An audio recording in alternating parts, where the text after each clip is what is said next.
parce que notre population est très impactée pour la partie qui concerne donc la partie haute et la moitié de la commune est aujourd'hui suite à la rupture d'une canalisation dans le rempart et ensuite aussi depuis ce matin les captages sont saturés et que les conditions météorologiques et même les hélicoptères ne peuvent pas accéder donc au centre de captage. Nous sommes en grande difficulté pour l'approvisionnement en eau de notre population du tampon. Et je pense en particulier aux familles qui sont isolées, je pense en particulier à nos petits agriculteurs, je pense aussi à toutes les familles du tampon, pour leur dire qu'il faut marquer dans un grand moment de graves difficultés, bien d'être solidaire.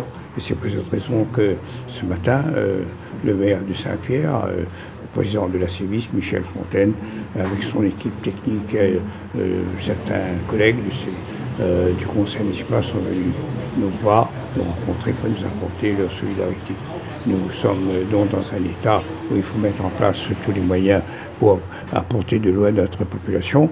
Il a été décidé notamment d'étudier dès cet après-midi la possibilité d'une interconnexion entre les réservoirs des chênes qui se trouvent dans les Hauts de Montvert avec le réseau de la commune du Tampon. Et cela représente peut-être quelques centaines de mètres de canalisation. On verra bien qu'est-ce qu'on va faire, mais la situation est gravissime et que nous devons mettre en place tous les moyens. Et la commune a prévu de mettre en place 45 citernes supplémentaires sur le terrain pour la distribution. Les bouteilles devront continuer à être distribuées et nous allons continuer à mettre en place une vingtaine de camions citernes pour pouvoir approvisionner la population. Alors je demande à tous d'être solidaires et de signaler à la commune les problèmes que vous pourriez rencontrer et en cas de besoin de téléphoner donc au standard qui la mise en place de l'interconnexion des chaînes dans les Hauts de Montvert avec le réseau de la commune du Tampon permettra de fournir à la population des Hauts 1000 m3 par jour. Donc nous allons attacher à cette possibilité des camions citernes qui vont distribuer, apporter de l'eau à la population. Ben là, les services sont en train de travailler pour une interconnexion assez rapide avant la fin de semaine, sur la livraison aussi peut-être de certaines quantités d'eau sous forme de pack, mise à disposition de camions, branchement au niveau de la route des 400 du côté Saint-Pierrois, mise à disposition de citernes, et puis je pense qu'ils sont pas assez nombreux entre la CIVIS, la CASUD, la mairie de Saint-Pierre et Tampon pour rapidement trouver des solutions à ce que la population souffre un peu moins de ce pénurie en eau.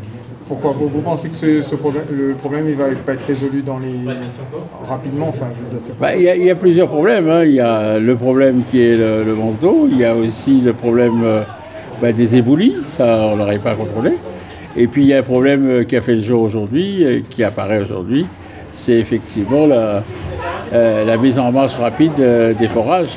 Et là c'est un problème d'alimentation électrique, là aussi il va falloir qu'on y travaille, on va y travailler avec bien entendu l'accompagnement des services de l'État. Donc si je comprends bien, c'est la CIVIS met à disposition donc un camion citerne et une dizaine de citernes, c'est bien cela, en plus du raccord. Plus l'interconnexion, plus très probablement une quantité d'eau, plus véritablement la possibilité de se brancher sur le bouche d'incendie. Voilà, pas mal de choses qui peuvent les unes aux autres apporter rapidement des solutions sur certains quartiers. Et justement, cette entente entre CIVIS et CASUD, c'est pour le bien de la population, c'est quelque chose qui est totalement notable, si je puis dire, et c'est quelque chose qui pourrait pas se reproduire à l'avenir, mais qui semble important dans les produits. Je signale qui s'est déjà produit, et c'est tout à fait normal. Vous savez déjà qu'on travaille en commun sur les déchets, on travaille en commun sur les transports, on travaille en commun du point de vue universitaire. Et là, on a un problème d'eau. Je pense qu'on ne sera pas assez nombreux que 2 EPCI pour essayer de prendre ce problème à bras-le-corps. Donc, vous aviez ce terme, c'est l'eau ne fait pas de politique, c'est bien ça? Ben, l'eau ne fait pas de politique et l'eau n'a pas de frontières. D'accord. Et d'ailleurs, il n'y a pas de frontière entre la Cassule, la Civis et Saint-Pierre-le-Campon, si c'est que des routes. Et par contre, il y a des gens qui habitent des deux côtés, qui ont des familles d'un côté ou des familles de l'autre.